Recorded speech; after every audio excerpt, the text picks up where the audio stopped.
foolish. You know, these elections not only do disrupt us from getting the government's agenda done, but it also costs a fortune. They have a strong mandate. They got that mandate last year. We have said time and time again that we would work with the government where it makes sense to advance parts of the agenda that we agree with. We were just elected, right? We've got a job to do, and I think what's most important is that we cooperate here. There's a lot of chatter right now, and guess who suffers if there's an election? The people that are left hanging right now. The people that are suffering from the impact of Donald Trump's tariffs. Will there be an election this year? You wouldn't know it from those clips, but according to the Globe and Mail, Prime Minister Mark Carney and Ontario Premier Doug Ford have discussed the possibility more than once in casual conversations. Remember, the Liberals are 3 seats shy of a majority right now, with several by-elections on the horizon. Our front bench panelists are no longer in politics, but if they were, what call would they make? Let's bring them back. Brian Gallant, Lisa Raitt, Tom Mulcair, and Rob Benzie. Brian, I'll start with you. Listening to that, no way would anyone ever do anything to prompt an election. Do you take it at face value? Yeah, I mean, look, I think the idea that there was a discussion that was had is definitely possible. Was it a serious one? Sure. But I think, I forget which one of my colleagues mentioned this last time or last week or the week before, but people are constantly in a minority situation thinking about the potential for an election, pulling the trigger, forcing an election. These are always options that are sort of weighing on your mind. And even sort of the next step of that is, are you willing to sort of go and play a game of chicken and potentially have an election? How ready and willing are you, and how far will you go if you have that type of situation, you're trying to pass something of confidence or whatever it might be? So in a minority situation, it's not abnormal for that to happen. Look, I don't think there'll be an election anytime relatively soon. Like, I don't think there'll be an election next week when we all meet. Let's put it that way. But it's definitely possible, and we could certainly see if there's some movement on some of the big issues, especially with the trade conflict with the U.S. You never know. But I think they're close to a majority. They have a strong minority. Polling is in their favor, sure. But if you look in December, a lot of the polls were tied.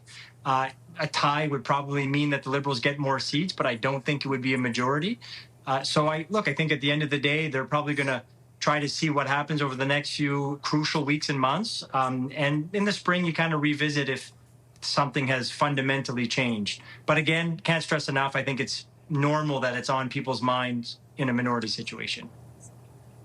You're really going out on a limb there, saying there won't be an election next week. Thank you for that. I'm predicting that. Now, look, I might eat my words. Yeah, you don't know, bold right? prediction. Yeah. Bold prediction, yes.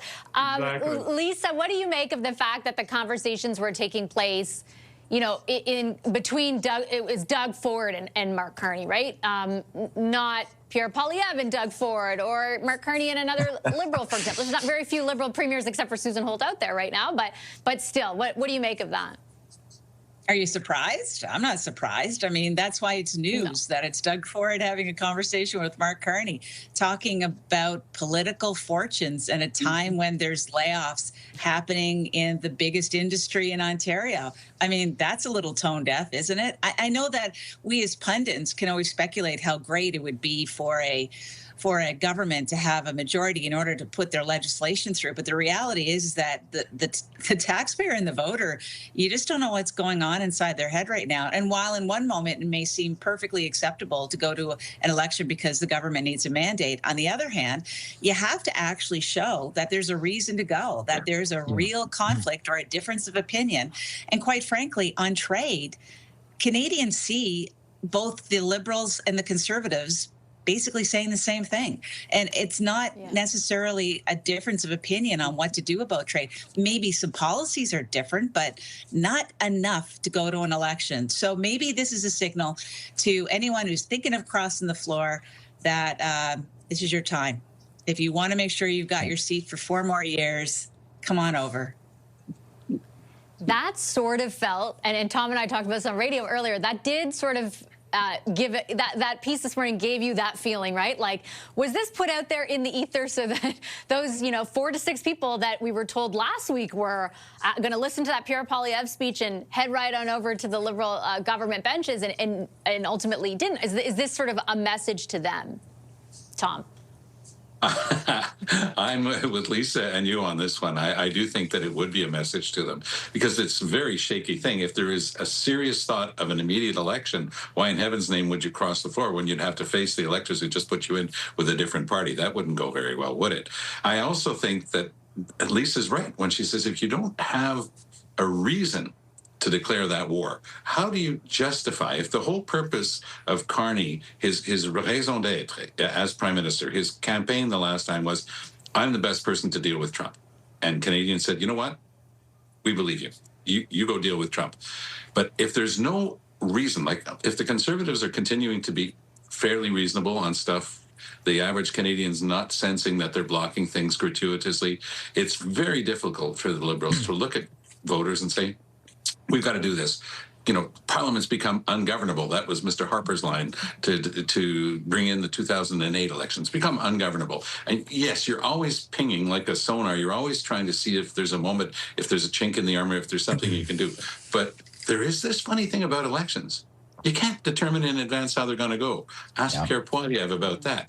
So I think that the people around Mr. Carney who are looking at this with him are saying, boss, we better be careful. And by the way, once you get past June, you're into the Quebec general election campaign. And that means that you've taken yourself out for a good chunk of the fall. Liberals don't like late fall elections because lousy weather is bad for Liberal voters who tend to be older. So you're looking at a big chunk of the calendar being blocked off. And then you're probably looking at the next go a year from now. So there is an opening for them. There is a possibility for them. But boy, they better be able to explain it to the average voter. Otherwise, there'll be a heavy price to pay at the ballot box, in my view. I do think also, Benzie, like if as Lisa and Brian and Tom pointed, like there needs to be a pitch to voters. The pitch already feels different, or the potential for a pitch already feels different right now than it did a month ago, right? Because Parliament was fairly stagnant before Christmas, right? There was barely any legislation that got through. There was a lot of back and forth between the government, and in particular the Conservatives. And last week we saw them, the two leaders meeting, fast tracking of the GST rebate. CBC's reporting tonight that they're working on more stuff that they can advance through Parliament together, the Conservatives and the Liberals. It certainly feels like there's more effort going into not calling an election right now than, creating the circumstances for one. I agree with that, Vassy. I don't think there's going to be an election, and maybe not even this year, for lots of reasons. I know, and credit to our friends Laura Stone and Bob Fife for that story about Ford and Carney, because of course we had all heard inklings of that, but they were the first to be able to confirm it, and good for them.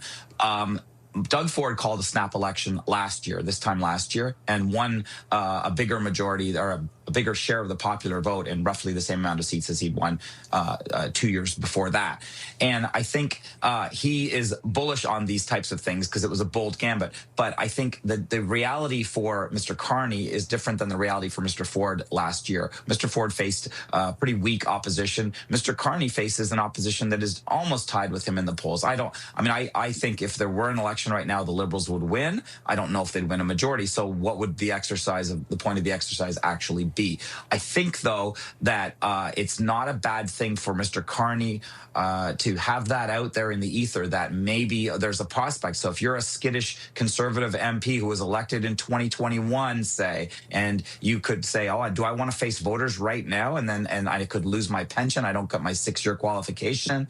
I think there's a lot of people who don't want an election, and a lot of them are wearing blue ties. So I don't think Pierre Poilievre wants one now. And if I were him, I wouldn't want one now. He's got a lot of things he's still got to deal with internally. Even though he got 87.4% in the leadership review, there's still that kind of undercurrent of how did you blow this big lead last April. Okay, I got to leave it on that note. Thanks, everybody. Appreciate the conversation. As always, our front bench, Brian Gallant, Lisa Raitt, Tom Mulcair, and Rob Benzie.